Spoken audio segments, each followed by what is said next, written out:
dar início ao nosso painel 4. Vamos falar de aplicações práticas e percepções sobre o desempenho ambiental.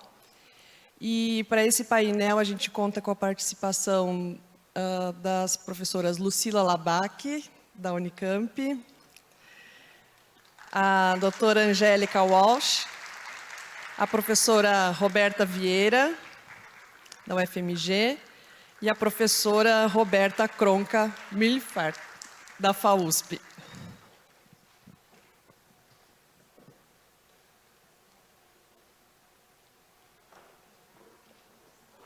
Fique à vontade, onde quiser. Se quiser sentar aqui, Lucila.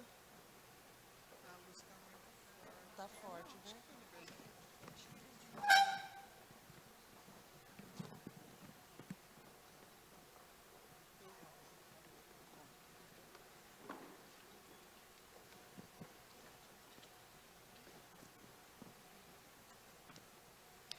Bom, nesse painel, então, a gente vai ter aí umas discussões bem interessantes, né, nessa temática. Primeiro, eu vou chamar, então, a professora Lucila Labaki para falar sobre o breve histórico sobre o desempenho térmico. Vou ler rapidamente o currículo aqui da professora Lucila. Ela atua no programa de pós-graduação em Arquitetura, Tecnologia e Cidade da Unicamp. É professora colaboradora junto ao Departamento de Arquitetura e Construção da Unicamp, pesquisadora na área de conforto, eficiência energética no ambiente construído, clima urbano e microclimas em espaços abertos. Ela foi professora visitante no programa de pós-graduação em Arquitetura e Urbanismo da Universidade Federal da Paraíba, de 2018 a 2020. É graduada em Física pela Universidade de Sofia, na Bulgária. Concluiu o doutorado em Ciências pelo Instituto de Física da Unicamp e foi professora titular junto ao Departamento de Arquitetura e Construção da Faculdade de Engenharia Civil, Arquitetura e Urbanismo da Unicamp. Coordenou diversos projetos de pesquisa, né, financiados por diversas agências de fomento e foi presidente da ANTAC também na gestão de 2010 2012. Lucila, fica à vontade, viu? Ficar em pé. Kelly, eu não gosto de falar. Como é que vai aparecer aqui? Posso ficar do lado de lá? Bom, estão me ouvindo? Bom dia a todos. Eu fiquei muito em dúvida sobre o que eu ia falar. Inclusive, a Kellen e a Lloyd adaptaram o tema que tinha sido previsto inicialmente para o que eu falei. Eu falei que ia falar. Então, vamos ver. Então, o que é isso? Ah, como é que faz? O verde aqui.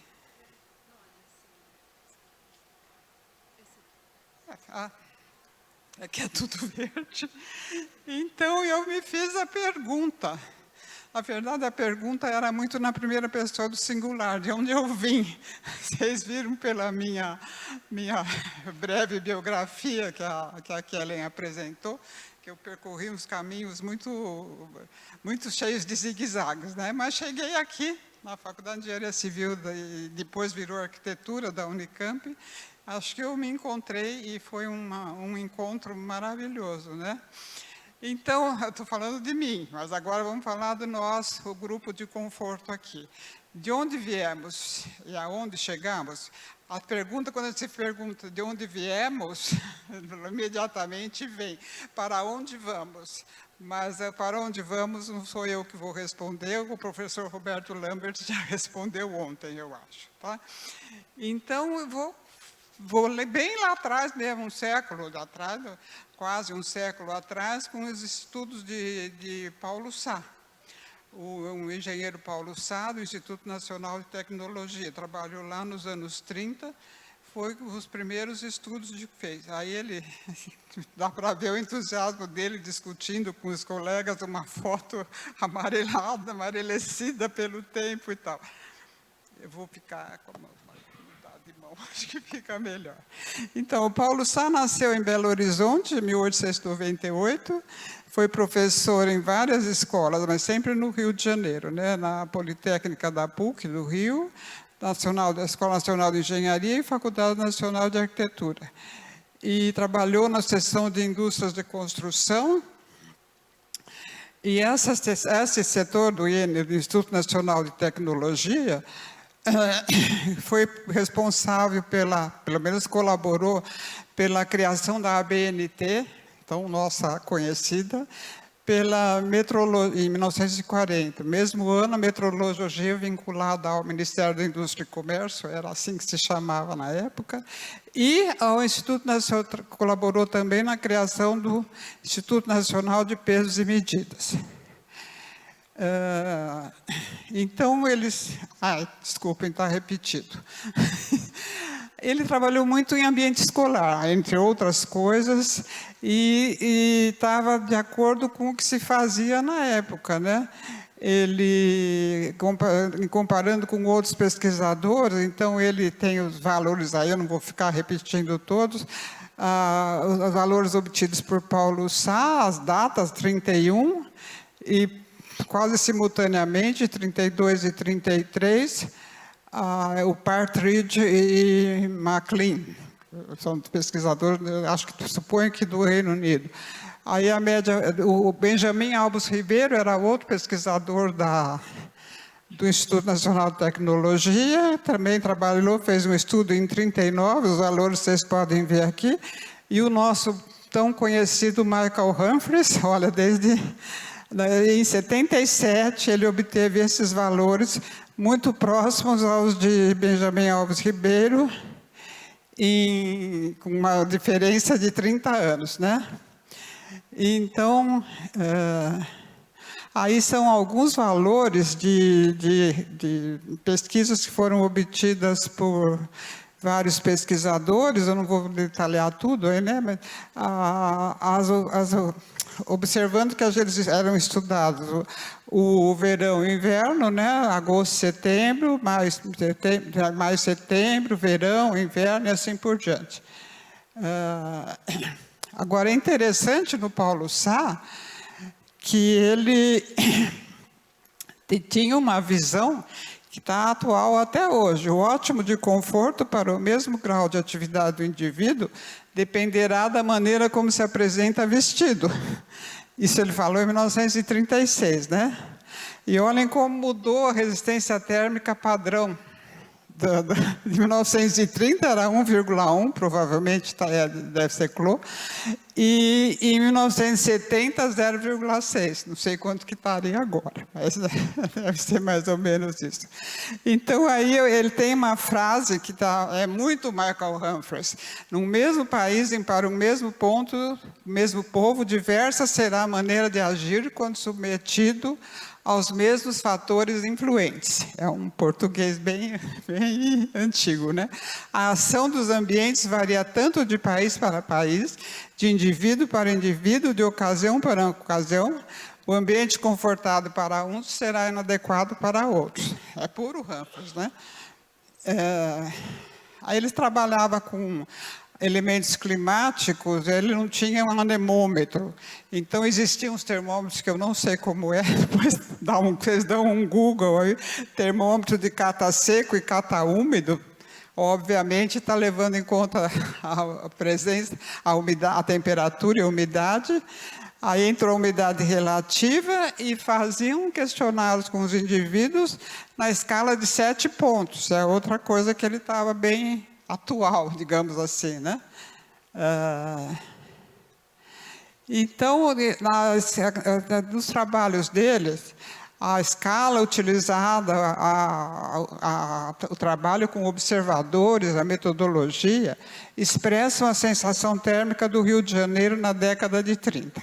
Esse trabalho todo, essa informação toda sobre o Paulo Sá, veio de um mestrado de uma orientada minha, acho que muitos de vocês conhecem, faz tempo que ela fez o mestrado, a Mariela Cristina Alves de Oliveira, está atualmente em Palmas de Tocantins, e o mestrado dela foi sobre os primeiros estudos de conforto no Brasil, a contribuição de Paulo Sá.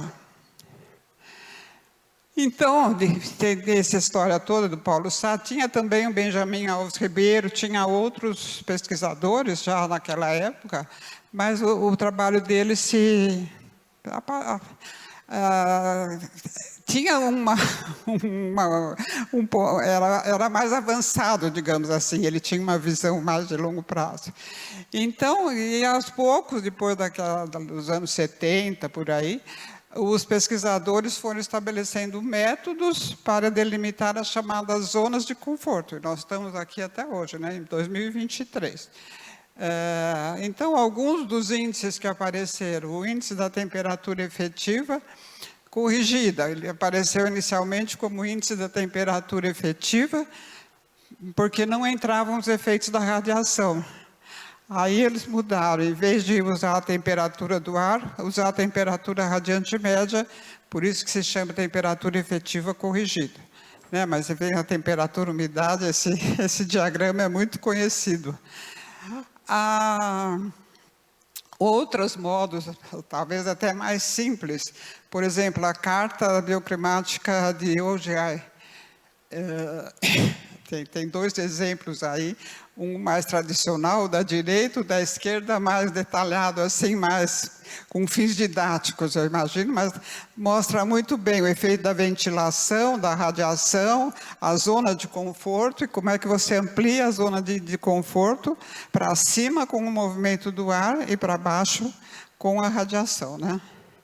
E o nosso querido Baruch Givony, que com essa carta, com milhões de trabalhos que ele fez, o livro maravilhoso Man, Climate and Architecture, e essa carta bioclimática do Givony acabou sendo base para o nosso zoneamento, servindo de base, né, para o nosso zoneamento bioclimático. As famosas planilhas de Mahoney. Eu não sei se vocês têm visto as planilhas de Mahoney. Eu, como sou antiguinha, quando eu dava aula ainda no curso de arquitetura da Unicamp, a primeira tarefa, a primeira atividade que a gente tinha era preencher as planilhas de Mahoney. E cada aluno, o pessoal ia a diferentes regiões, cidades e regiões do Brasil, então cada um usava os dados climáticos de sua cidade e preenchia. E uma coisa que é muito interessante, o Maurício Roriz comentava muito isso, ele era entusiasta. O Mahoney levou em conta o conforto diurno e o conforto noturno, coisa que pouca gente faz, até hoje, né? Hoje, não sei, já tem mais detalhamentos muito maiores, mas naquela época era a zona de conforto ou não é, região de conforto ou não, ou região de desconforto. E ele fez o diurno e o noturno, e obviamente que é muito diferente, né? Então, com esses métodos se buscava a tão desejada zona de conforto.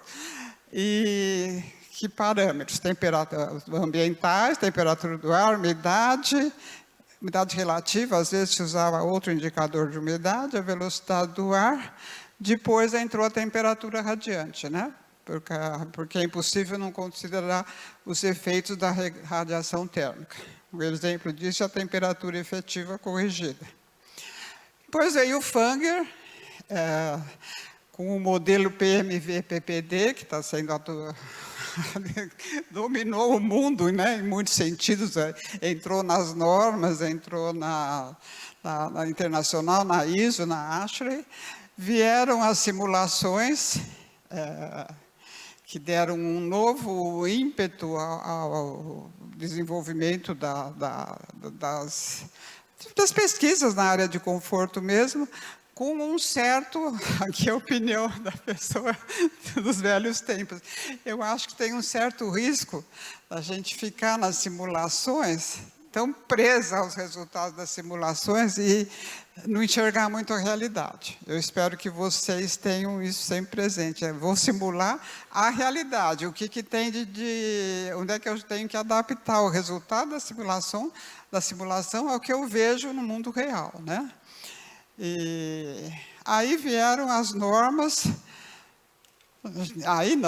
entre outras normas que vieram para a definição do ambiente térmico, um aspecto muito importante são as normas reguladoras, que são estabelecidas pela Fundacentro, né? Fundação do Prado e Figueiredo, não lembro o primeiro nome, que é do Ministério do Trabalho, para as situações aos ambientes de trabalho. mas só os ambientes de trabalho sedentário, porque eu trabalho, quem trabalha perto de uma fornalha, por exemplo, aí são outras normas que se aplicam e aí não é conforto, é sobrevivência, né? E nos anos 90 foi criada a ANTAC, não lembro exatamente a data, os grupos de trabalho da Antártica, os GTs, foi criado o GT de conforto, aí vieram os ENCACs, que chegou nesse aqui de hoje, maravilhoso, e o GT de conforto tem feito pesquisas, e o que é muito impressionante é que a gente olha as sessões técnicas aqui, tem gente do Brasil inteiro. E o que é muito bom, né? Houve uma época que era mais o Sudeste, o Sul era bem avançado nisso, Rio de Janeiro, algumas universidades do Nordeste e ficava muito localizado, né? Agora está o Brasil inteiro estudando conforto, é maravilhoso isso, né? Então, a ideia de onde viemos, aonde chegamos, vocês viram pela palestra do professor Lambert, essa quantidade de coisas que ele falou, nós andamos muito, caminhamos muito nessas décadas aí, né? As normas, a etiquetagem, a evolução dos programas de simulações, etc. Então, eu vou dizer como Antônio Machado, acho que a gente pode dizer isso, o grande poeta espanhol, caminante não é caminho, se hace caminho ao andar. Estamos fazendo o nosso caminho, tá? Muito obrigada. Tem as perguntas, né?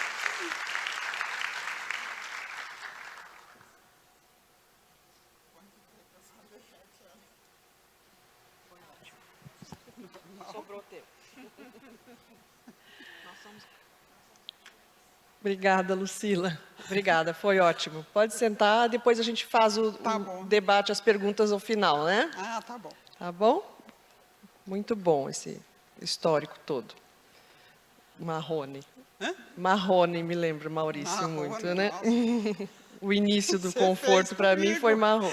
Fiz com você também, Lucila. Vou convidar então agora a Angélica Walsh, ela é doutora em arquitetura, tecnologia e cidade, mestre em conforto ambiental na arquitetura e urbanismo pela Escola Nacional Superior de Arquitetura e da Paisagem de Bordeaux, na França. Possui graduação em arquitetura pela Universidade Nacional de Engenharia da Nicarágua. Foi pesquisadora de pós-doutorado na Faculdade de Engenharia Civil, Arquitetura e Urbanismo da Unicamp, e pesquisadora visitante na Universidade de Tecnologia de Eindhoven, na Holanda, e a Universidade de Strathclyde, em Glasgow, na Escócia, com pesquisas focadas na automação de um método de validação de zoneamento baseado no desempenho, fazendo uso de simulação computacional, sistemas de informação geográfica e machine learning. A sua pesquisa atual tem como foco o desenvolvimento de novos métodos para o zoneamento bioclimático como ferramenta para o desenvolvimento de políticas de eficiência energética. Obrigada, Angélica. Obrigada. Bom, primeiro eu quero agradecer à professora Lloyd pelo convite, né, a equipe que está por trás da organização desse evento, a vocês por compartilharem esse espaço comigo, me sinto realmente orgulhosa de estar no meio de vocês, né? E a todos vocês pela presença. Faz uma década que eu trabalho com zoneamento climático. E ao longo desses anos eu tive o privilégio de ter a Lucila como minha orientadora e amiga, e o professor Daniel Costa, lá da Universidade Escocesa de Strathclyde, como também um orientador, né? Ao longo desses anos, a nossa pesquisa tem se focado principalmente no desenvolvimento de métodos que permitam enfrentar os desafios de fazer um zoneamento climático, partindo desde uma revisão extensiva da literatura sobre métodos de zoneamento, e quando eu falo extensiva, é realmente extensiva, porque eu li até documentos em russo, usando o Google Tradutor, né? Até chegar à aplicação de um método de zoneamento focado no desempenho e aplicado ao estudo de caso brasileiro com o suporte de pesquisadores locais, né? Esse trabalho também foi o resultado da colaboração e das discussões que aconteceram no âmbito do grupo de trabalho de revisão da norma. Eu tenho que agradecer ao professor Lambers, que não está aqui, né, e a professora Ana Paula, por ter convidado a gente para participar desse grupo de discussões. Também é importante que eu fiquei um tempo na Holanda e tem o professor Jan Hansen, quem é um pesquisador muito conhecido na área da simulação, supervisou uma parte desse trabalho e influenciou muito a minha postura a favor das abordagens que estão focadas no desempenho frente às abordagens tradicionais do saneamento que estão focadas no clima, né? Então, é importante falar que o saneamento é importante não apenas para o Brasil, né? Existem mais de 54 países no mundo que, em algum momento da história, usaram o saneamento climático, desde os anos 50 até hoje. Os primeiros países que usaram saneamento são países muito frios, como os países nórdicos, e países muito grandes, como a Austrália. Eu entendo que os britânicos não gostavam muito do calor da Austrália, então tiveram que analisar muito bem o clima para poder adaptar a arquitetura às necessidades de conforto, né? Então, hoje, a situação é a seguinte: o mundo tem 70 anos de experiência com saneamento climático, e apesar disso, ainda a gente tem muitos desafios pela frente. Existem desafios metodológicos, né? Não existe uma abordagem, existem muitas abordagens possíveis. Também é importante falar que existem muitos desafios em relação à qualidade dos dados climáticos que a gente usa nesse processo, como definir os limites entre as zonas, usar zonas dispersas ou contínuas, e também as mudanças climáticas, que é um desafio para todas as áreas da ciência, né? No Brasil, a primeira proposta do saneamento climático, que se tornou norma, data dos anos 90, e levou 6 anos até se tornar uma norma. Isso aconteceu faz 24 anos. Nesses 24 anos, o clima mudou, a temperatura aumentou. E é importante lembrar que, apesar que o saneamento climático brasileiro foi publicado nos anos 90, os dados meteorológicos que foram usados para esse saneamento datam dos anos 30, dos anos 90. Então, existe muita evidência científica da necessidade de atualizar o saneamento brasileiro e também muitos outros saneamentos no mundo.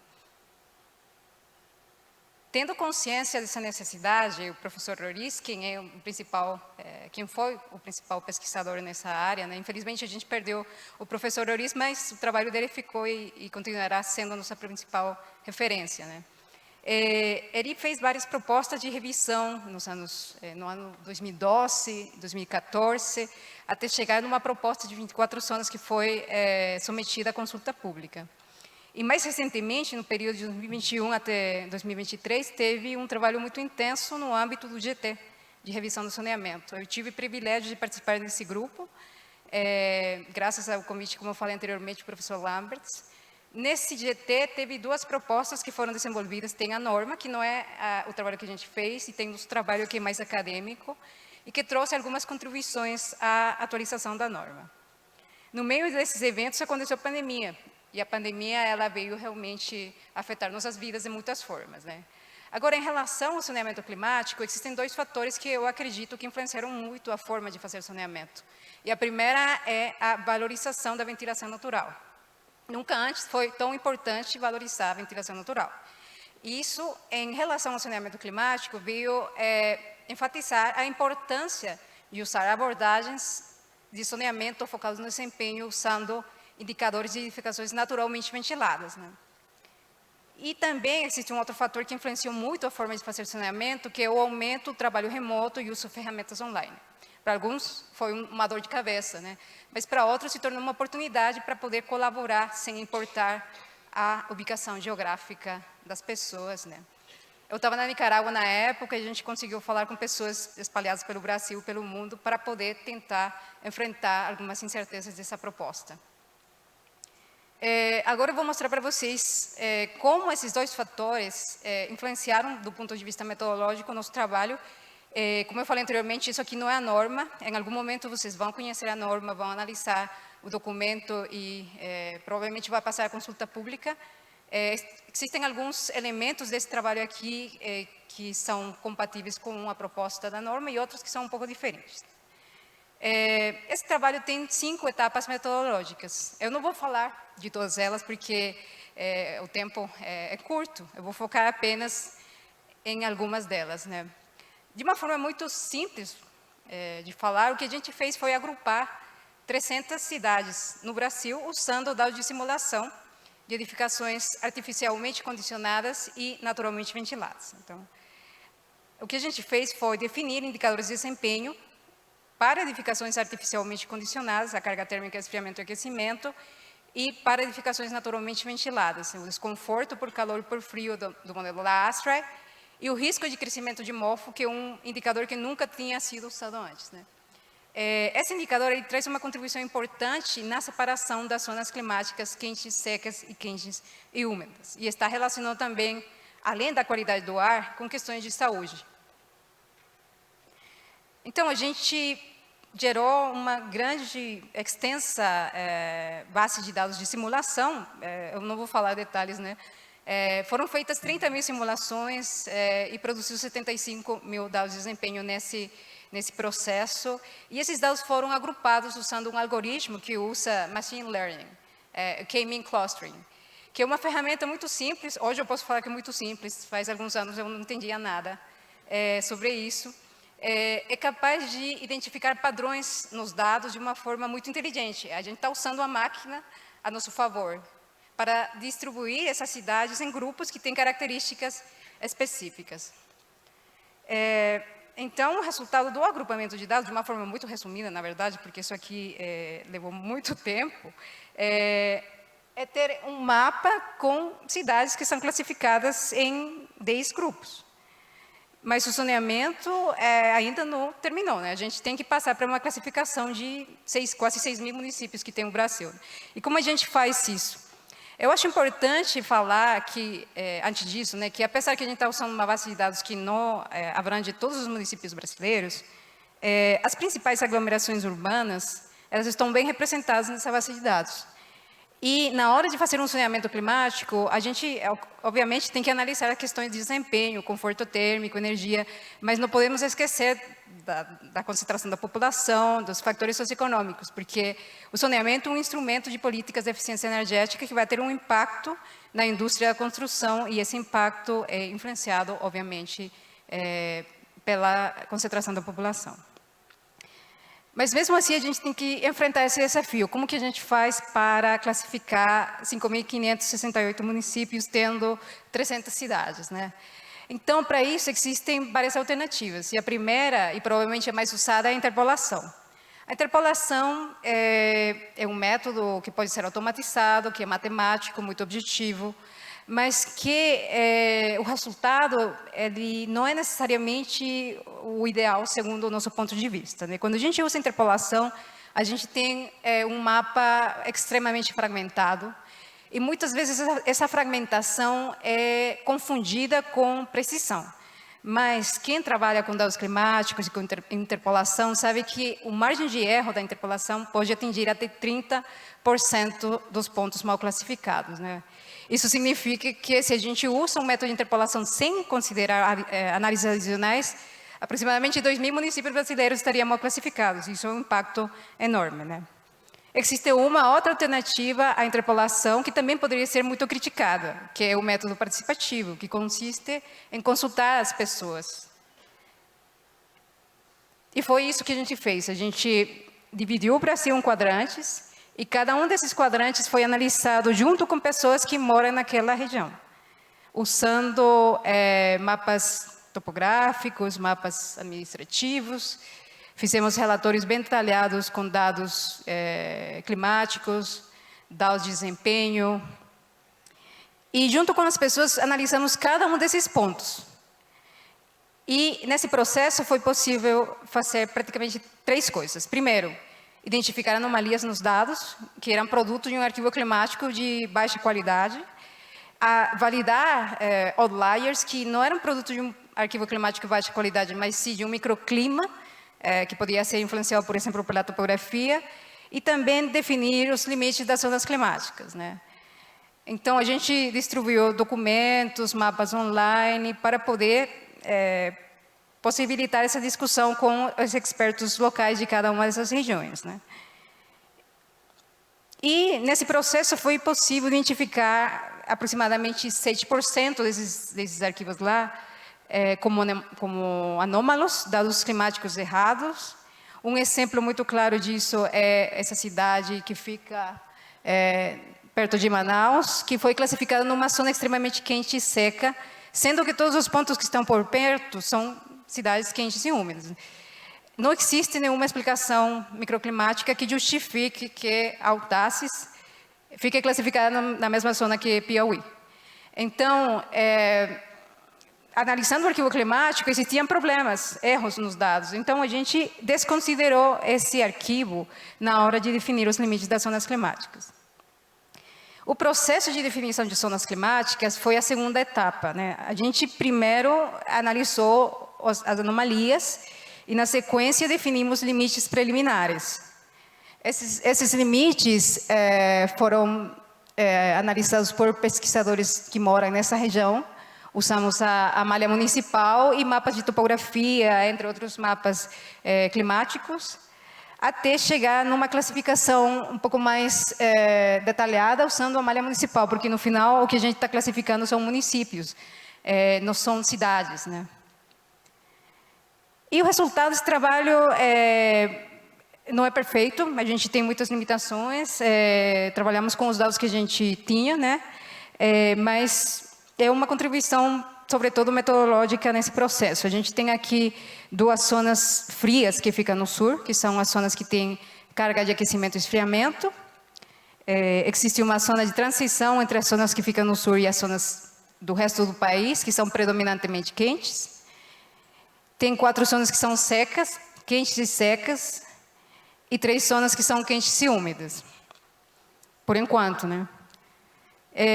Agora, quais são as principais contribuições desse trabalho, além das metodológicas, que é a incorporação de indicadores de desempenho relacionados a edificações ventiladas naturalmente, usando o zoneamento como uma ferramenta para melhorar a qualidade de vida das pessoas e também para reduzir o consumo energético, né?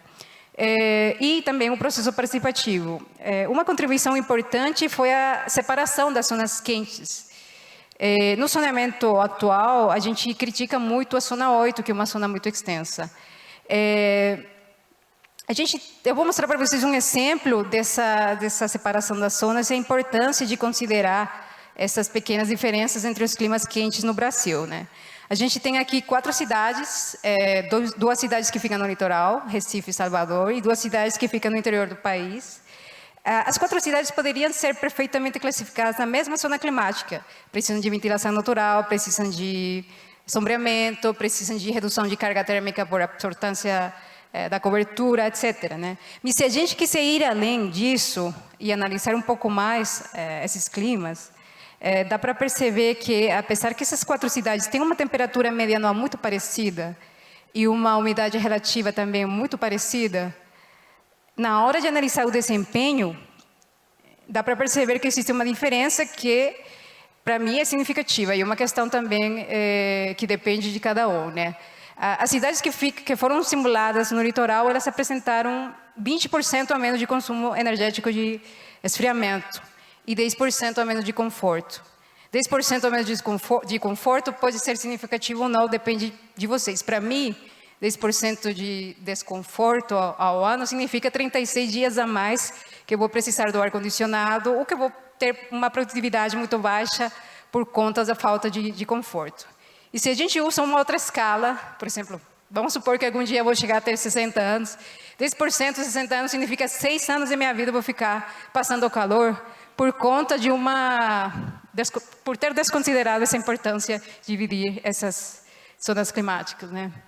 E por que essas cidades que têm uma temperatura muito parecida e umidade muito parecida têm essa diferença? Bom, a explicação pode ser encontrada em outras variáveis climáticas, como o vento, por exemplo, que é 4 vezes superior no litoral comparado com o interior do país. E essa diferença que a gente observa hoje, ela poderia ser ainda mais importante se a gente considera as mudanças climáticas, né? Esse é um mapa do mês de agosto, publicado pela INMET, que mostra as anomalias de temperatura. Dá para perceber que as anomalias elas são muito heterogêneas, né?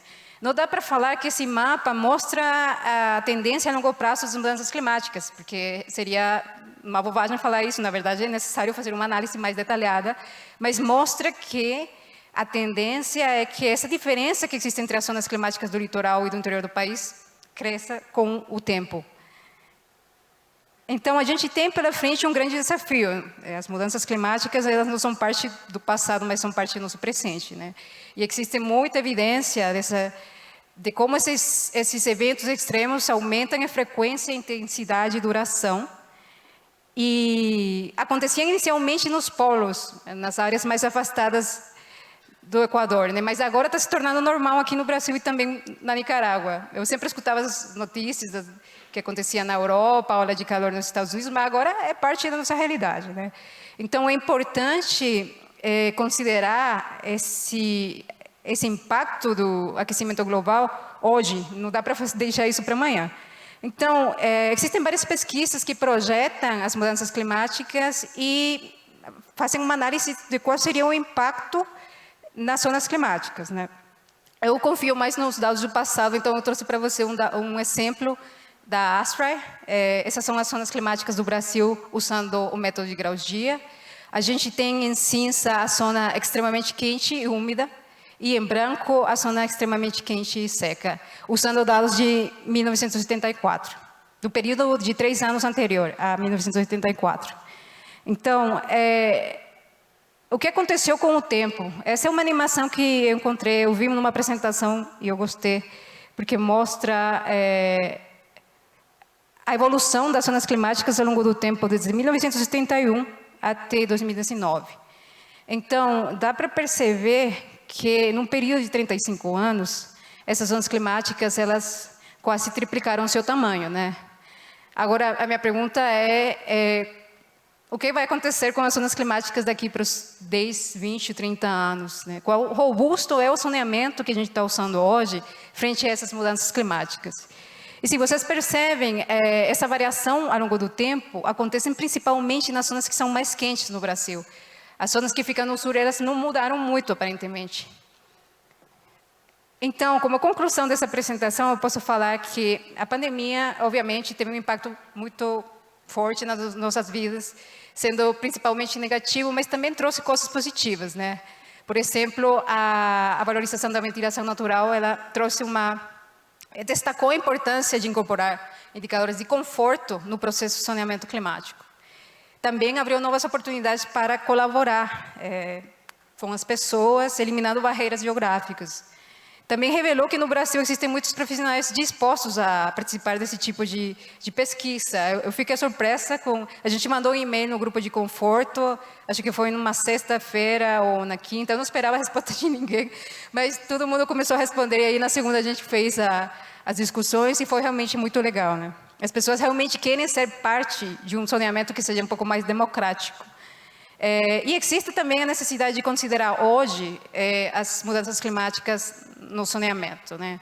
E eu tenho que agradecer a vocês por terem me escutado, e a FAPESP, que financiou parte da minha pesquisa, e tem uma lista enorme de pessoas que participaram desse processo participativo, que estão espalhadas pelo Brasil.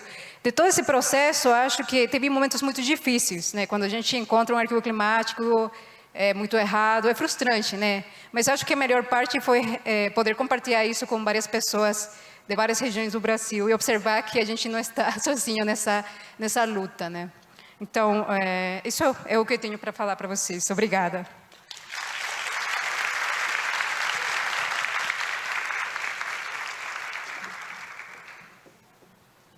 Obrigada, Angélica. Muito legal ver todo esse trabalho. Bom, agora vou passar a palavra para a professora Roberta Vieira Souza. A professora Roberta, formada em arquitetura pela Universidade Federal de Minas Gerais, mestrado e doutorado em engenharia civil pela Federal de Santa Catarina, com doutorado sanduíche na Universidade Politécnica de Madrid.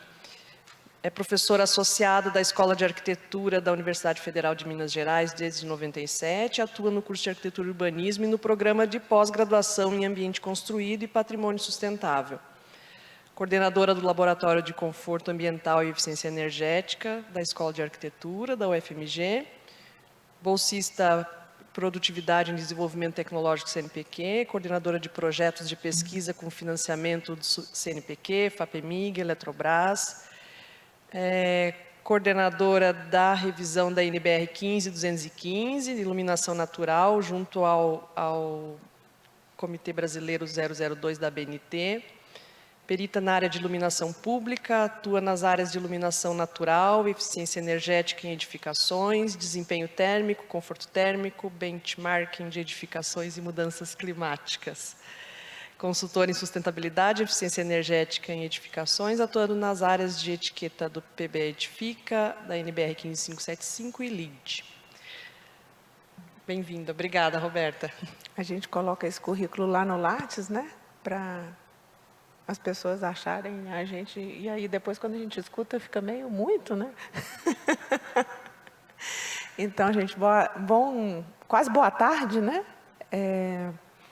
Eu vim falar desse processo de revisão da norma 15215. Foi um processo que começou em março de 2021. Eu fui convidada para coordenar essa revisão de norma em janeiro de 2021. Eu estava na praia, em Salvador, muito inspirada pela luz natural. E eu falei, sim. E eu embarquei num processo que ia durar 1 ano. E ele já está fazendo 3. Nós acabamos de, agora, dentro do comitê, aprovar todas as normas. E eu queria contar para vocês, não o que resultou das normas, mas eu queria falar um pouco do processo, que é revisar uma norma. Você me contou errado. Não é que eu... Então... eu sou a coordenadora, tive um apoio constante de 2 pessoas muito importantes nesse processo, que é a Grace Ramos, todo mundo que trabalhou nos comitês de norma, ela é a nossa secretária, super eficiente, que nos dá um apoio fantástico, e junto comigo trabalhou também a Carla, que fez doutorado comigo, e que durante o doutorado ela fez acho que 4 ou 5 monitorias de pós-graduação, e ela assistiu a minha disciplina essas 4 ou 5 vezes, várias vezes, assim, uma pessoa muito bacana, eu convidei para trabalhar aqui. A norma de iluminação ela tem 4 partes, a primeira de definições, a segunda de tipos de céu, a terceira parte ela trazia métodos de cálculo, e a gente passou a falar de qualidade, e a quarta parte sobre a avaliação experimental. A primeira parte traz os conceitos, e a parte 2 a gente calculava o nível de iluminação externa, para a parte 3 a gente calculava o nível de iluminação interna. E separado disso tudo tinha o processo de medição.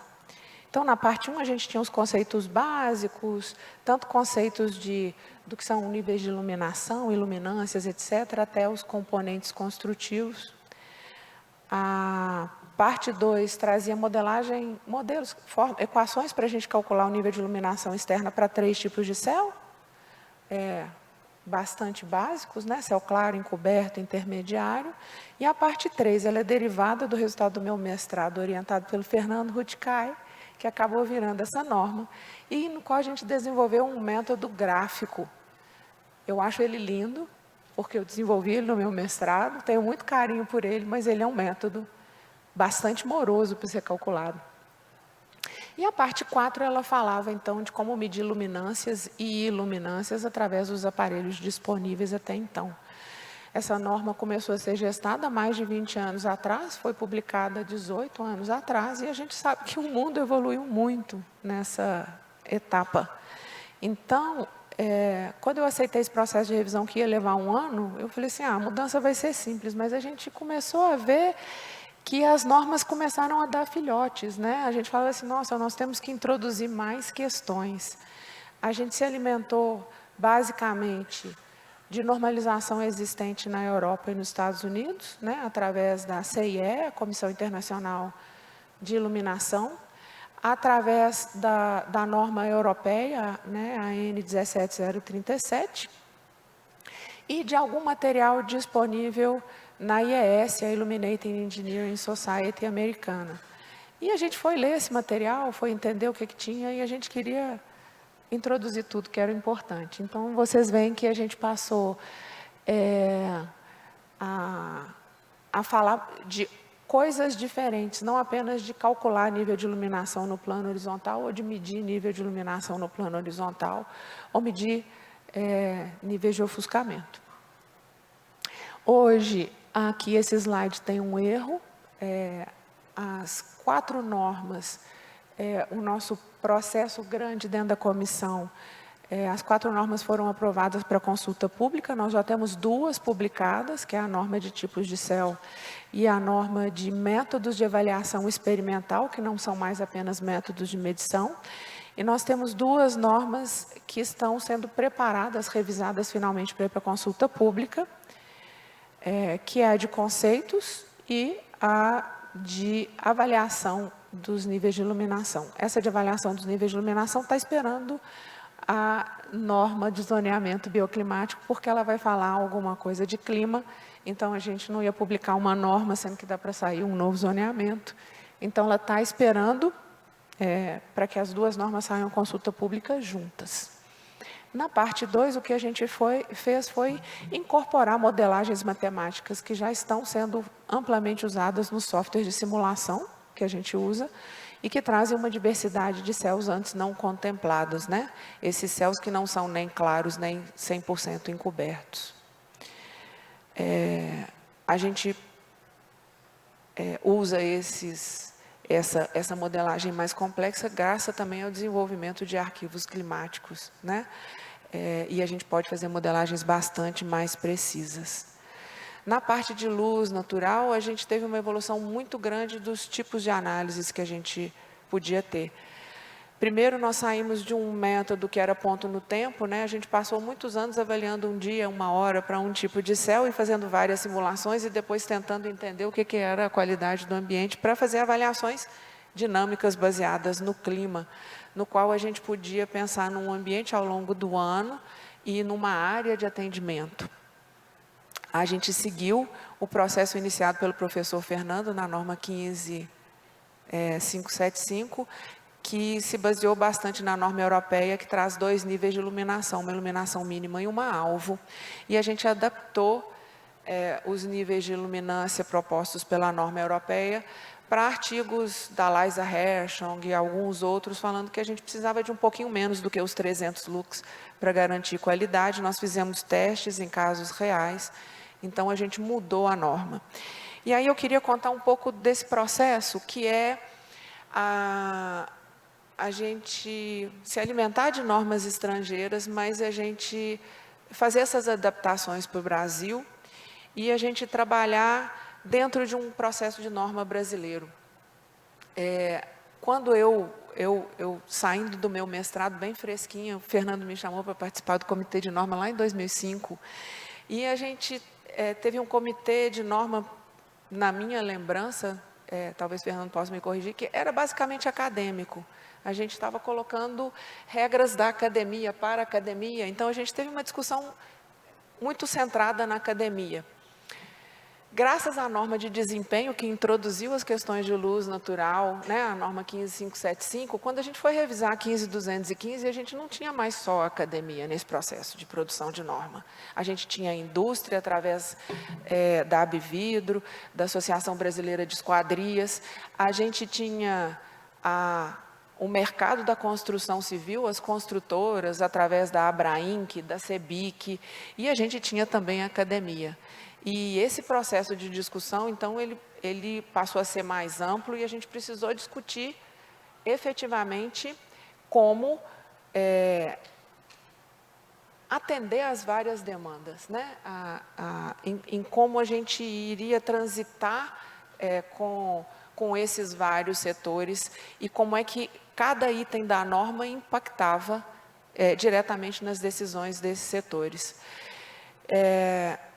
Então, quando a gente começou a trazer o que já existia no arcabouço internacional, eu me fiz uma proposta, e aí eu tenho vários parceiros que estão aqui no auditório que me ajudaram, era de testar cada item de norma em casos, cada item de norma em casos reais, para a gente, primeiro, entender o impacto de cada um desses índices na nossa produção arquitetônica, para que a gente pudesse ler o texto de norma e ver se ele estava claro, se a gente, a partir daquele texto de norma, conseguia reproduzir aquele método sem livres escolhas, acho que ontem, antes de ontem, eu apresentei um artigo falando da norma 15575, que dependendo de como a gente interpreta a norma na área de iluminação, a gente pode escolher céus muito diferentes que vão implicar em níveis de luminância muito diferentes.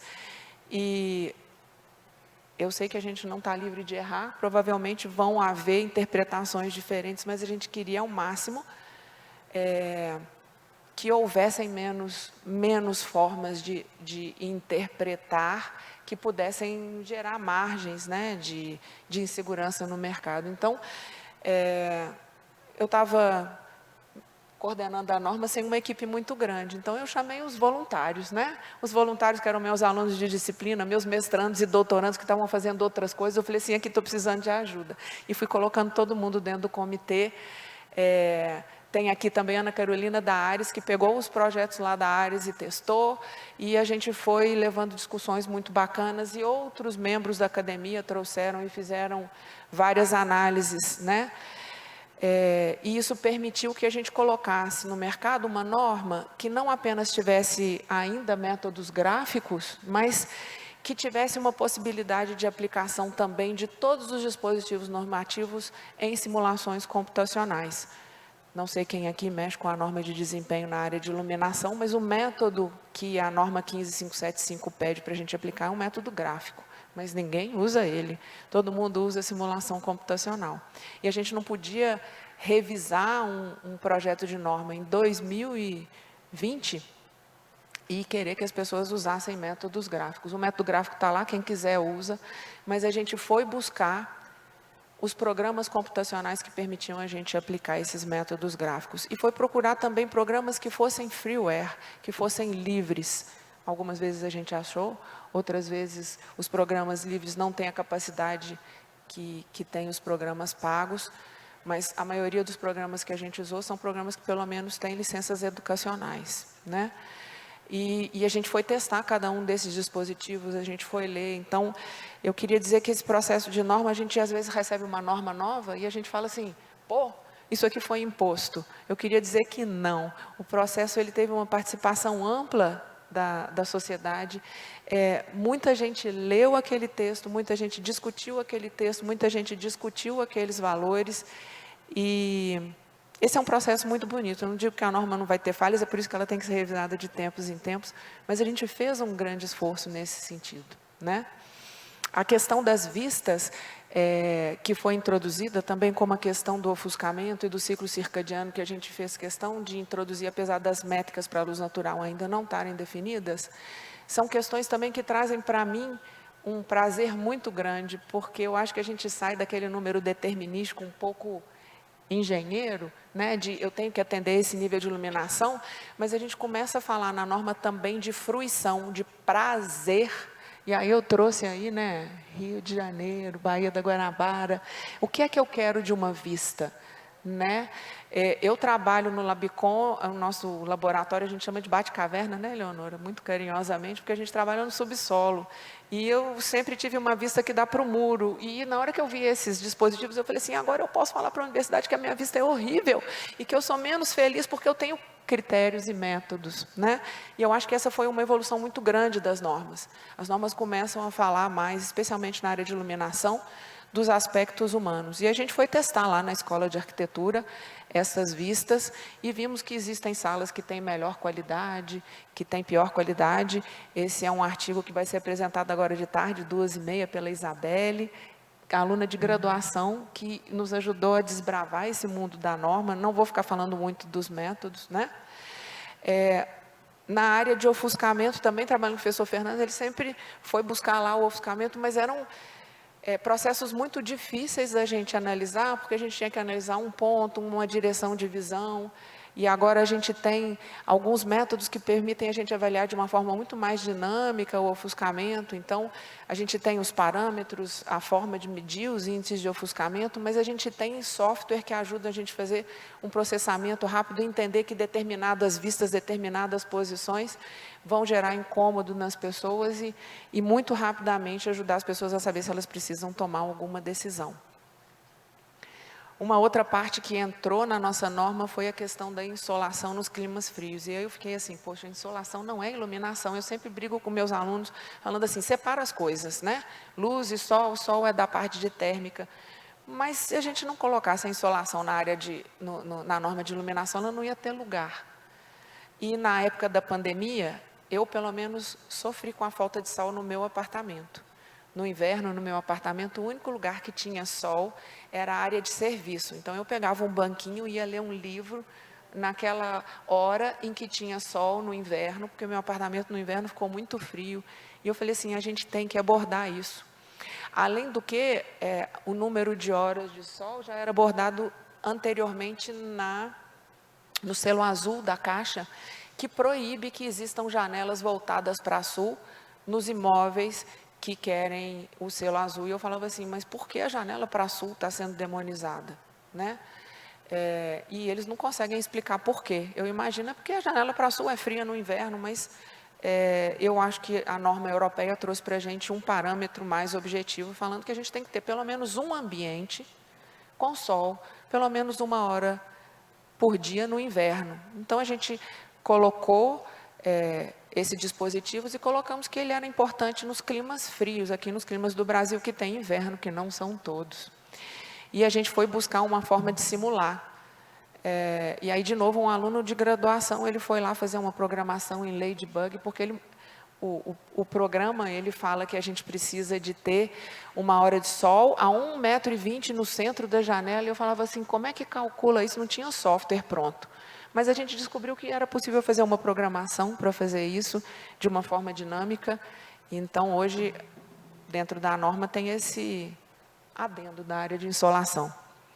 A parte de luz circadiana, nós introduzimos os conceitos, mas não colocamos ainda valores, porque é uma área recente e a gente entendeu, agora no apagar das luzes em setembro, que a gente não ia ainda colocar valores, mas a gente introduziu, tem vários artigos agora sendo publicados aqui nessa área. E, finalmente, na área de experimentação, a gente antes tinha medição de níveis de iluminação e a gente introduziu questionários, novos aparelhos vestíveis, né? Ontem o Eduardo estava falando aí do aparelho vestível dele, de não tão pequena escala, na área de iluminação eles são um pouco menores. Entrevistas, os walkthroughs, tudo isso nós introduzimos na norma. Então, eu acho que é uma norma que ficou bacana. Eu tive muito prazer em trabalhar nela e eu espero que vocês gostem do resultado. Vocês têm acesso aí agora, vão ter em breve acesso à consulta pública dessas duas partes. E é isso aí. Obrigada.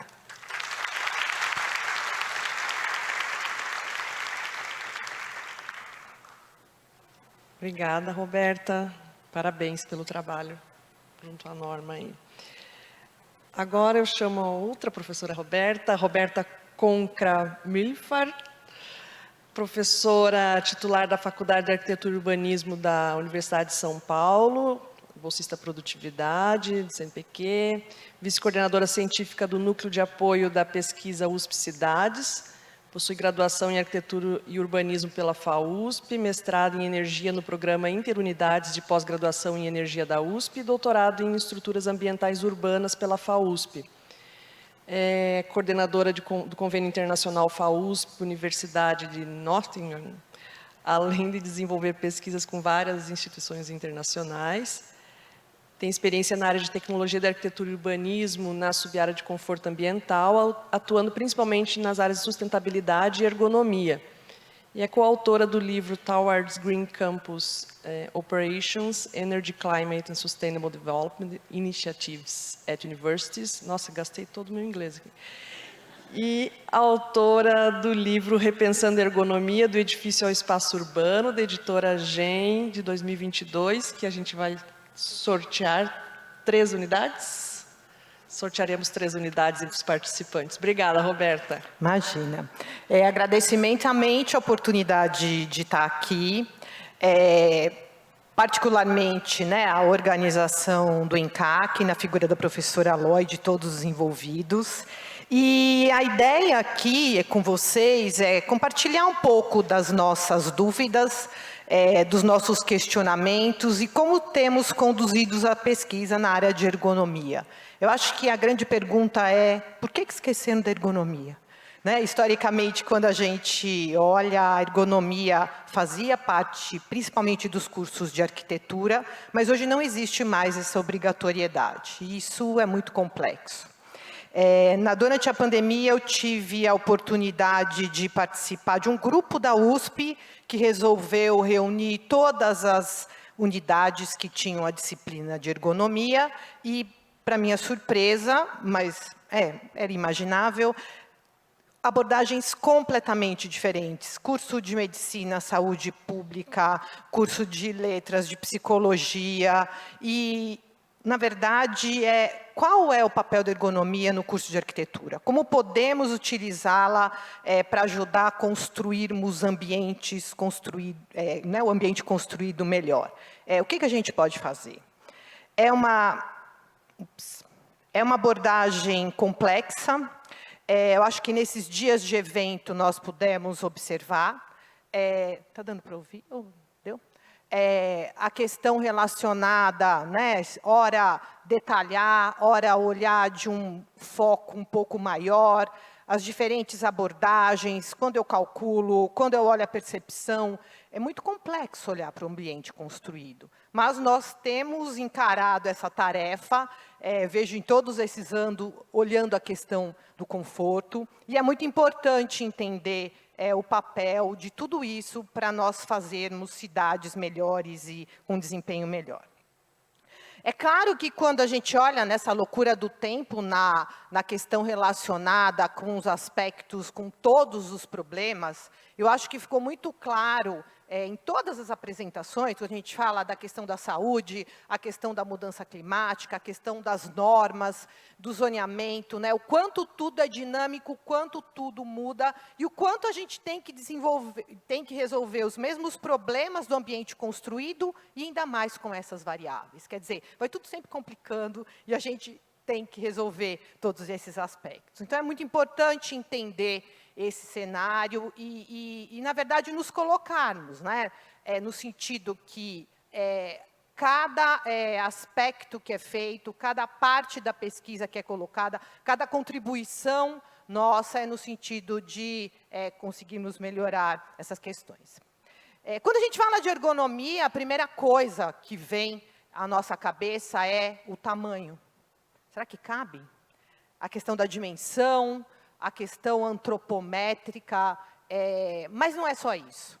É claro que isso é importante, talvez olhando para essa imagem, né, colocar o homem como centro, as suas percepções, os aspectos subjetivos, a necessidade de ter vistas, né, Roberta? Quer dizer, é muito importante entender tudo isso, mas também saber que tem coisas além, né? Quer dizer, às vezes eu tenho tamanho, mas quando eu falo de dimensão, talvez eu não esteja falando da mesma coisa.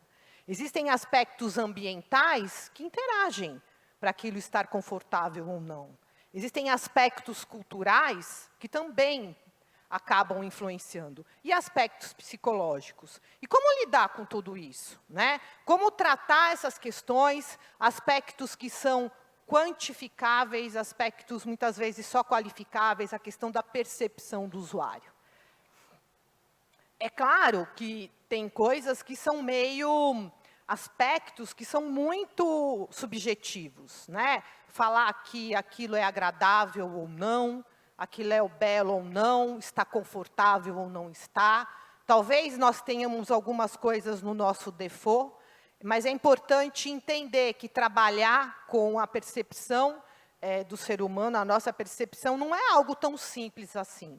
E nós, como profissionais da área, quer seja informação, fazendo suas pesquisas, no nível que for, ou até como docentes, precisamos entender essas questões e interagir, entender como isso acaba refletindo num processo de projeto, num processo de avaliação e com o objetivo de tentar melhorar o ambiente construído. E nesse emaranhado de questões, como começar, né? O que fazer, como tratar essas questões, quer seja num âmbito de um edifício, no âmbito da cidade, no âmbito de projetos numa escala menor, tratando de políticas públicas, como puxar esse fio desse emaranhado aí, que a gente vai resolver, sou otimista. E, na verdade, a grande pergunta acaba sendo o que é conforto? O que é conforto? Né? Claro, tem muitas definições de norma, mas quando a gente olha, né, muitas vezes a gente acaba entendendo, e eu vejo na questão de ergonomia, isso aconteceu, e a ergonomia ficou estigmatizada por muito tempo por conta disso, que as pessoas trabalhavam até exaustão, até não ter um colapso, justamente no sentido de você garantir, não garantir os problemas com seus empregadores. Pior que era um pouco assim. Né? E, claro, né, o que é confortável naquele contexto, o que acontece, como tratar dessas questões. A gente teve aqui painéis maravilhosos que trataram disso, mas é muito importante olhar como essa percepção, como o usuário trata disso e como a gente lida, né? Lembrando daquela imagem que eu passei anteriormente, com todas essas mudanças, com todas essas questões novas, conseguindo melhorar esses ambientes, quer sejam internos, quer sejam externos. De novo, né, que outras imagens, né? Algumas coisas que já vêm formatada, essa coisa da maquiagem verde, a questão da mudança climática, a questão dos ambientes urbanos, o que aconteceu durante a pandemia, quer dizer, tudo isso faz parte desse pacote, é importante nós olharmos, entendermos essas questões como profissionais da área. Essa ilustração aqui vem um pouco como uma autocrítica nossa no processo de projeto. Nós colocamos essa imagem numa série de artigos que fizemos para Drops Vitruvius, que não é um público de conforto, mas a ideia era justamente que fosse para pessoas que não são tão, né, que têm um conhecimento técnico na área, e era justamente de falar de algumas questões polêmicas na área de conforto, né? Fachada envidraçada, alguns dogmas que acabam acontecendo, né? Sei lá, fachada sul e coisas assim. E a gente tem aí nessa imagem, se vocês olharem, eu não vou detalhar muito, mas a gente tem numa parede uma solução do Instituto do Mundo Árabe, a cobertura do Lelé e um escritório horroroso, todo mundo sentado em fileirinha, um atrás do outro. Quer dizer, avaliar muitas vezes detalhadamente uma solução, eu acabo perdendo o todo e acabo tendo ambientes que não são adequados e confortáveis, né? Colocando entre aspas. Eu tenho certeza que essas pessoas trabalhando aí estão muito infelizes. Está horrível essa coisa enfileirada, né? Sei lá. Mas, assim, é para a gente pensar e questionar um pouco. Até quanto os nossos processos, né, como a gente aborda as questões de conforto, auxilia a gente nesse entendimento, no que diz respeito ao projetar, ao avaliar e ao propor soluções para o ambiente construído. E, ora, focando, ora, olhando como um todo para a cidade, a ideia é tentar usar um pouquinho algumas questões do que nós estamos entendendo da ergonomia para o ambiente construído nas nossas avaliações e nas nossas proposições. A gente, olhando para a cidade, a gente pode questionar aqui, né? Eu ficaria horas falando das imagens, mas o que está confortável ou não, né? Eu posso achar que uma cena está esquisita, a outra está agradável, mas, ao mesmo tempo, outras podem achar o contrário. E mesmo com algumas questões resolvidas dentro da norma, nessas imagens aí, muito longe, muitas vezes, de falar que aquilo está confortável. Então, partindo desse pressuposto de reposicionar a ergonomia e essas avaliações, a ideia aqui é mostrar algumas coisas que fizemos com a questão da ergonomia no ambiente construído. Essa imagem aqui foi colocada num capítulo do livro Edifício Ambiental, que fala justamente do desempenho ergonômico em retrofits de habitação no centro da cidade de São Paulo. Como adaptar edifícios comerciais para residenciais, ou edifícios que eram kitnets, de repente aumentar unidades para fazer habitável. Qual é o novo morar hoje? Como tratar isso? E a gente parte um pouquinho dessa definição aqui, eu não vou detalhar muito, tá?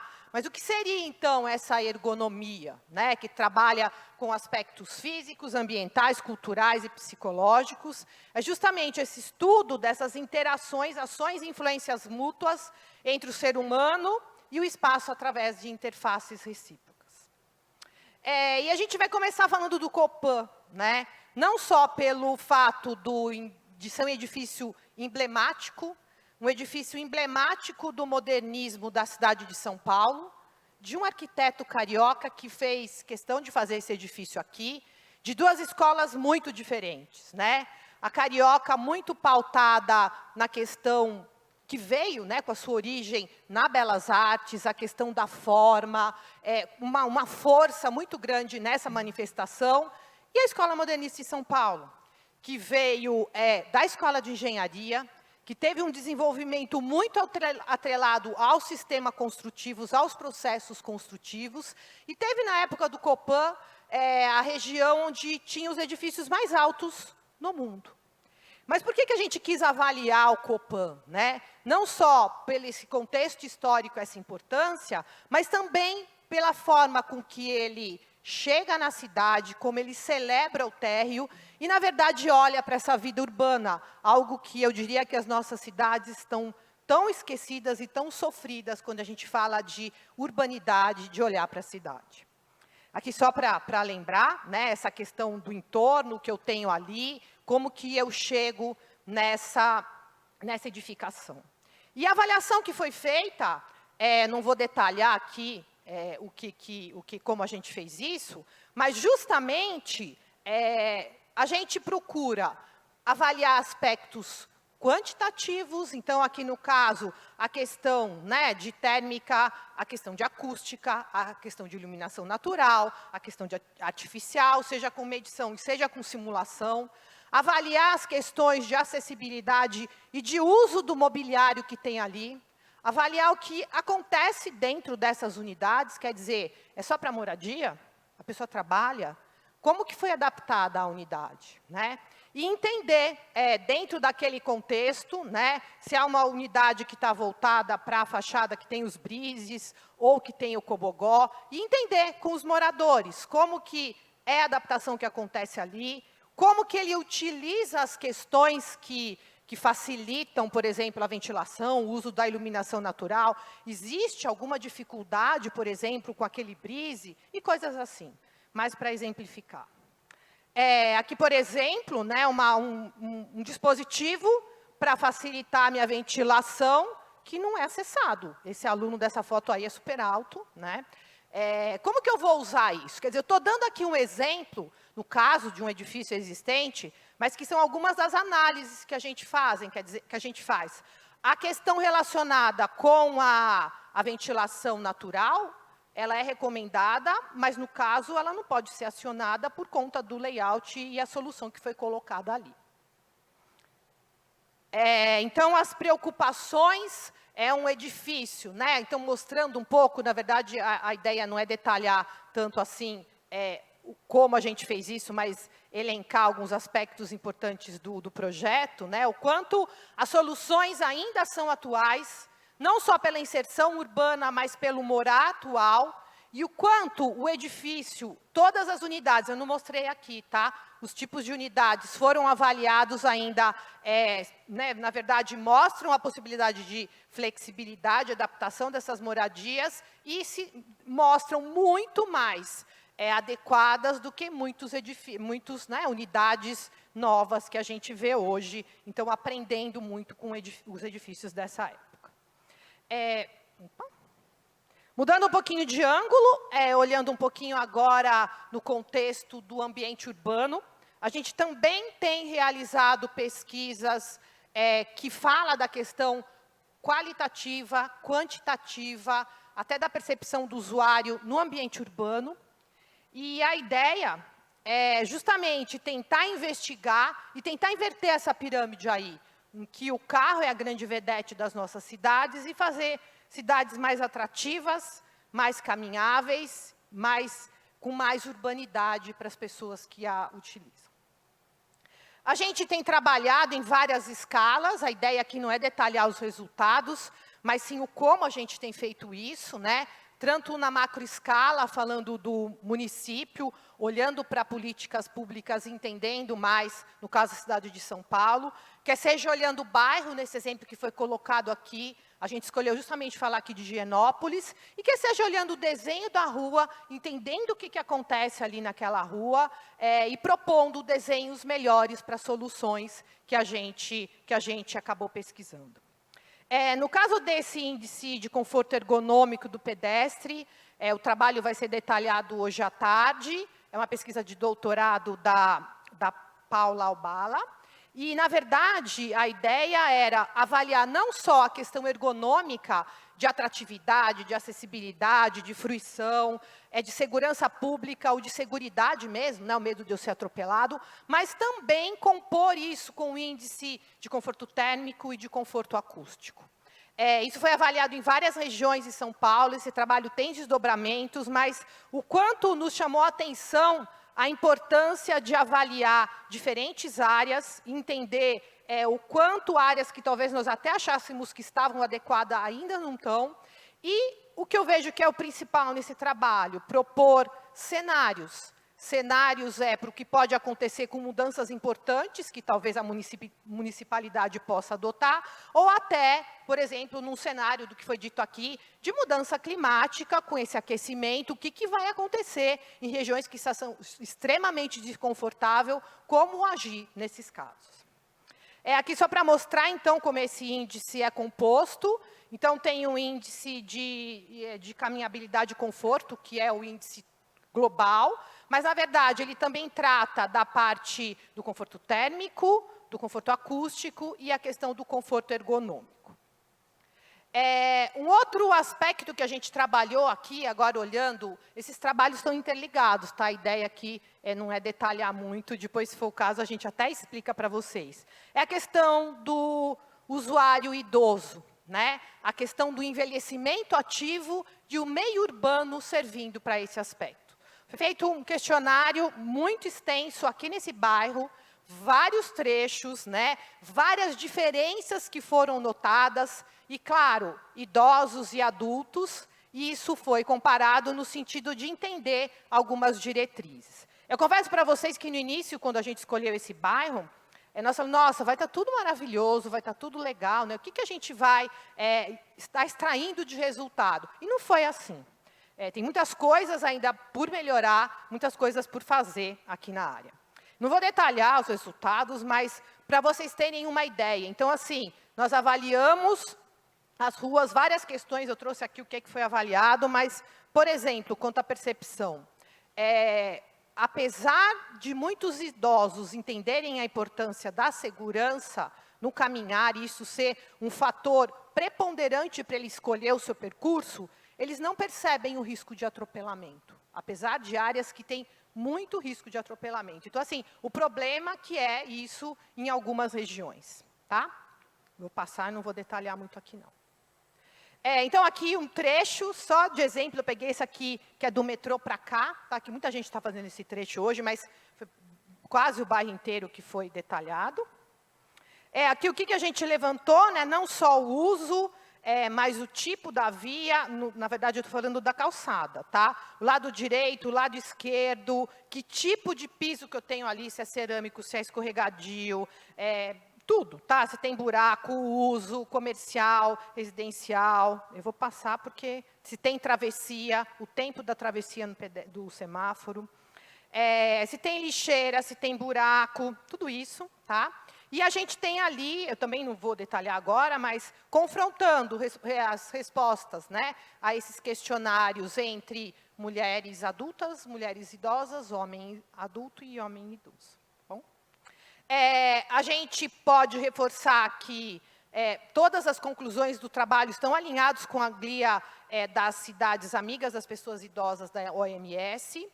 Essa questão da percepção do usuário, principalmente quando se trata do idoso, é uma questão importantíssima, porque tem algumas questões cognitivas que são comprometidas e a cidade precisa proporcionar essa segurança justamente para o envelhecimento ativo, né?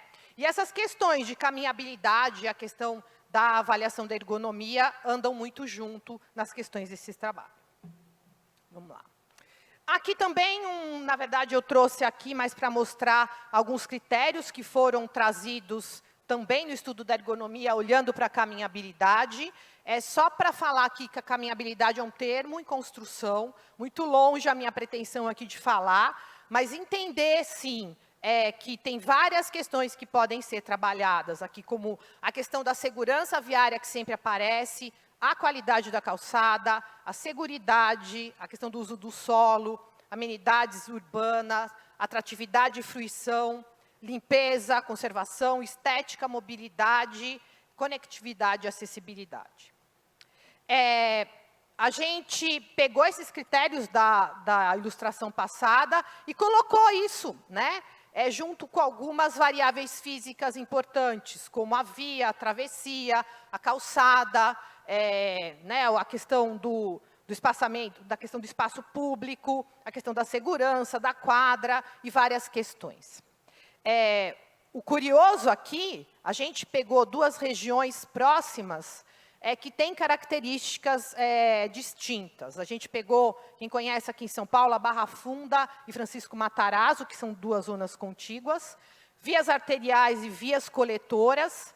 Só que essas regiões diferem, ambas têm grande caminhabilidade, como assim? Né? Tem muitas condições para as pessoas estarem usando. Eu estou falando isso comparando com o resto da cidade, tá, gente? Mas assim, tem condições de calçada adequada para as pessoas estarem passando ali, só que uma delas tem muito deslocamento de pessoas e a outra tem pouquíssimas pessoas andando.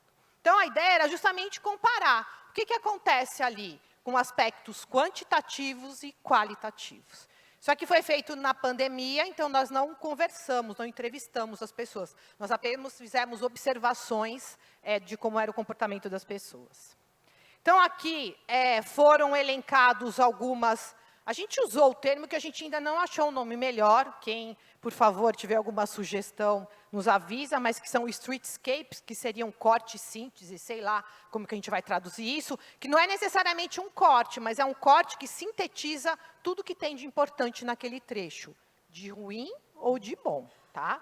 E, na verdade, a gente dividiu isso em vários trechos e comparou justamente com os questionários para entender o que era atrativo e o que era uma arrogância urbana quando a gente se trata do desenho, o que se deve evitar.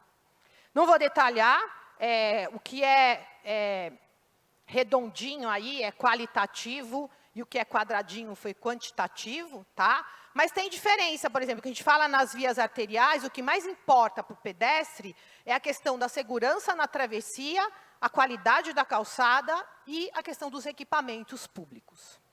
Quando eu já falo na questão das coletoras, a questão do uso da quadra e a questão do edifício, dos diferentes usos, são os aspectos mais importantes. E aqui a gente chegou nesse grande quadro, que longe de explicar aqui, que o verdinho seriam as gentilezas urbanas e o vermelhinho as arrogâncias urbanas. Quer dizer, o que atrai, o que eu devo evitar, né? Por que eu quero melhorar algumas rotas, algumas situações, no sentido de trazer as pessoas utilizando mais aqueles locais. E terminando, caminhando aqui para uma conclusão, né, eu acho que esse trabalho urbano que a gente tem feito no ambiente construído e na questão do urbano está muito relacionado com um desejo da cidade mais caminhável. Não só aos finais de semana, as pessoas usando algumas ruas, mas utilizando mais. Não só como um símbolo até de entender daquele aspecto de caminhar mais, de ser uma manifestação até da cidadania das pessoas, mas por entender a importância que isso traz para resgatar a urbanidade e a vida das nossas cidades. Era isso que eu queria falar para vocês. Obrigada.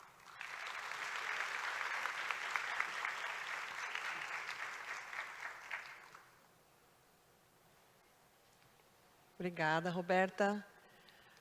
Vamos abrir para perguntas.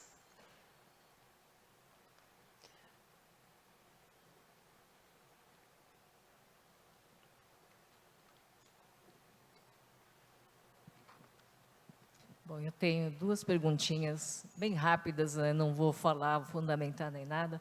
A primeira seria, Em princípio, dirigida para a Roberta, o que você acha desses apartamentos minúsculos, de 20 metros quadrados ou menos?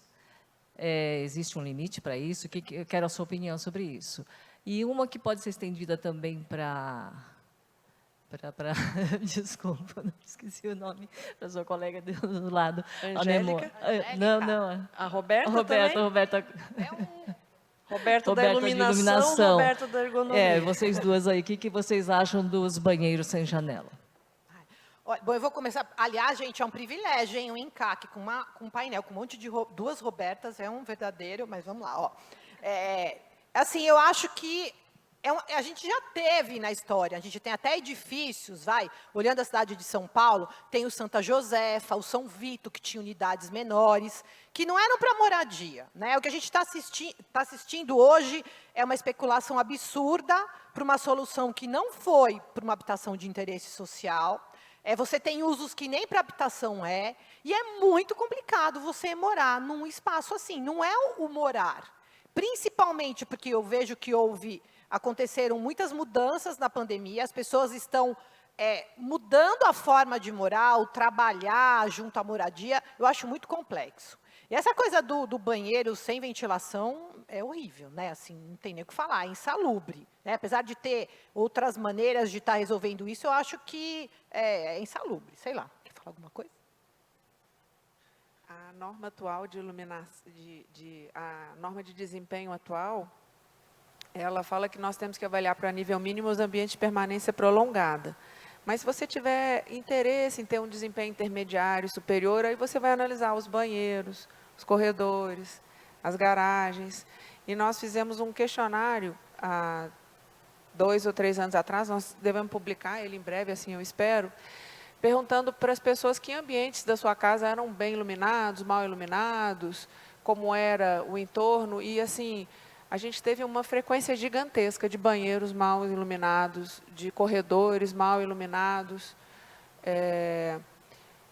e são ambientes que a gente usa frequentemente, né? Eu tenho um desejo especial por banheiros bem iluminados, mesmo porque eu faço a minha maquiagem e a iluminação natural, ela é a melhor, né? Para a gente ver se a gente está saindo com cara de palhaço, né? Do banheiro, com aqueles bochechas assim e tal.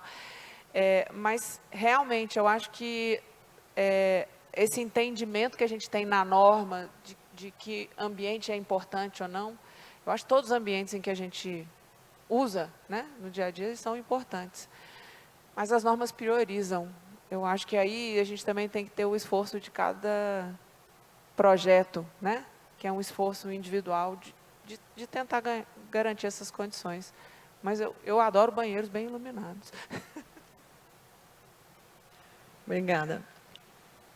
Ali para Eleonora.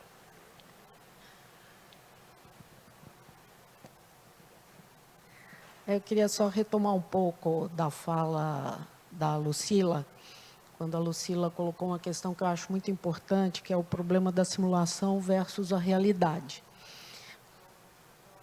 Está baixo? Vocês estão ouvindo? Não?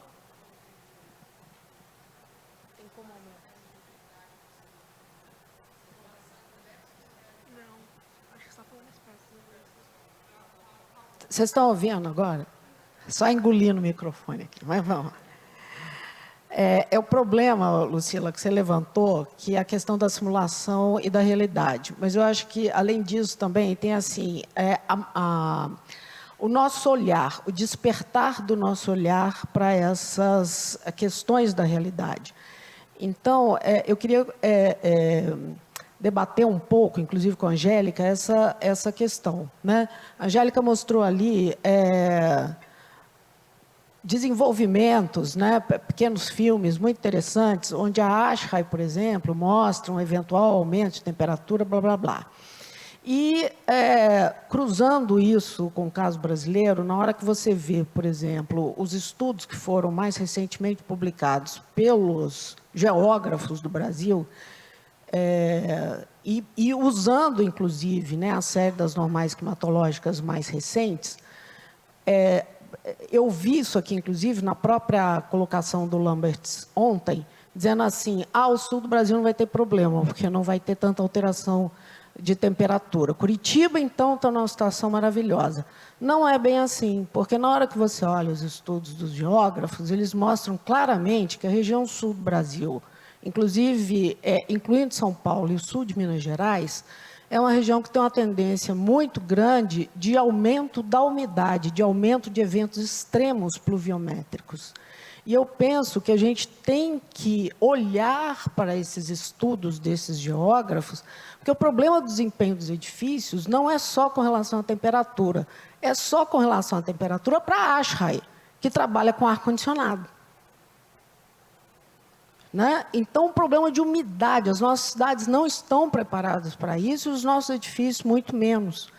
E as simulações que nós temos feito não consideram as trocas de calor latente, só consideram as trocas de calor sensível, porque é esse o módulo que está ativado no Energy Plus e seus plug-ins. A gente não está olhando para o problema, por exemplo, da inércia dos edifícios quando você entra com os fluxos de umidade. Então, eu penso que é o momento da gente começar a usar dessa interdisciplinaridade para compreender que são muito mais fatores que têm que ser levados em consideração e das limitações com as quais a gente tem lidado quando usa esses modelos de simulação e as consequências que isso tem no zoneamento, principalmente considerando esse aspecto importantíssimo que a Angélica levantou. Em processos de mudanças climáticas, que não querem dizer apenas aquecimento, né, vai muito além disso aí, tem muitas outras variáveis em consideração, nesses processos a gente precisa se preocupar com a longevidade dos zoneamentos e na efetiva contribuição que eles trazem para a melhoria das edificações futuras. Né? Então, queria colocar isso um pouco em discussão com vocês. Eu concordo totalmente com você. Eu acho que é muito mais complexo do que a gente acha. E só que agora, o mais avançado que a gente tem para poder simular o desempenho é a simulação. O programa Energy Plus é o mais usado, né? Tem limitações em relação à ventilação natural e também em relação à umidade, porque foi desenvolvido no contexto americano, onde as edificações usam ar-condicionado 24 horas por dia, né? Então, aqui no Brasil já teve várias iniciativas para fazer um programa de simulação adaptado à realidade brasileira, que é o Domus, né? E eu acho que estava indo muito bem em relação à incorporação da umidade no processo de simulação e também da ventilação natural. Aí o problema é o financiamento, né? Mas eu acho que o mais apropriado, na verdade, é tentar desenvolver localmente as respostas a todos esses problemas e parar de importar soluções de outros países que não são adaptadas às nossas realidades, né? Eu concordo totalmente com você, mas não é uma tarefa simples, na verdade. Não depende de uma pessoa, depende de muito investimento, depende de muitos pesquisadores também que concordem com essa visão que você tem. Até agora, isso é o mais avançado que a gente pode fazer. Então, a gente gostaria de fazer melhor, mas não dá para fazer isso, por enquanto, né?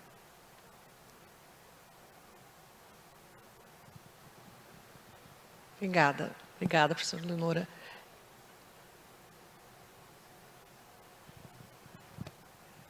Então, Leonora, tá bom o microfone?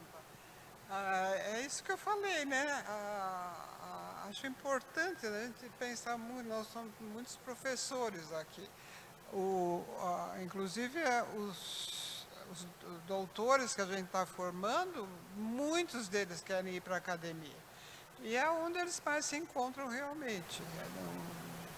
Felizmente parece, eu não tenho não estou muito por dentro. Tem gente indo para empresas e serviço público que não seja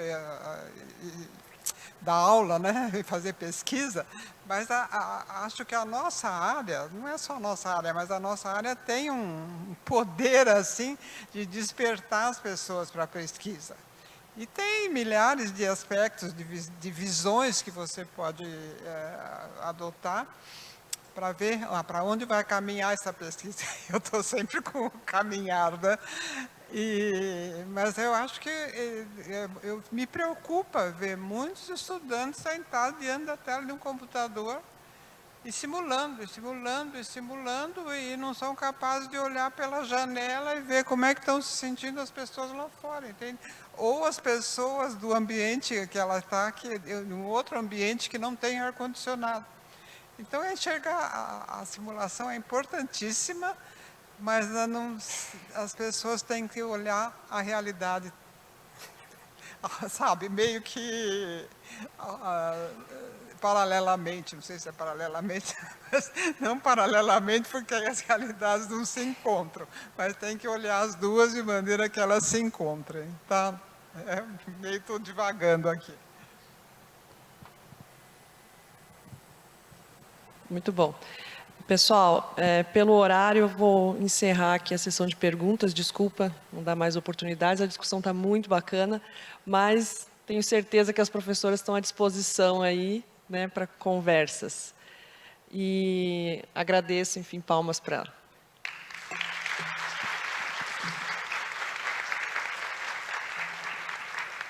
Vamos fazer o sorteio. O pessoal não levantou, não está com fome ainda.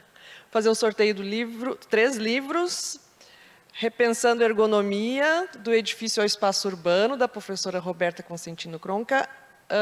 Roberta, mais fácil, vamos tentar. Vamos dizer um número de 1 a 263. 140, já pode pensar em outro aí, vai. Então, nem eu não tenho ideia aqui, nem sei se as pessoas estão aqui. Luana Maria de Medeiros Quirino, não assinou hoje. Não tem ninguém conhecido dela aqui. Próximo. 41. Bruna Meller assinou. Aí, Bruna.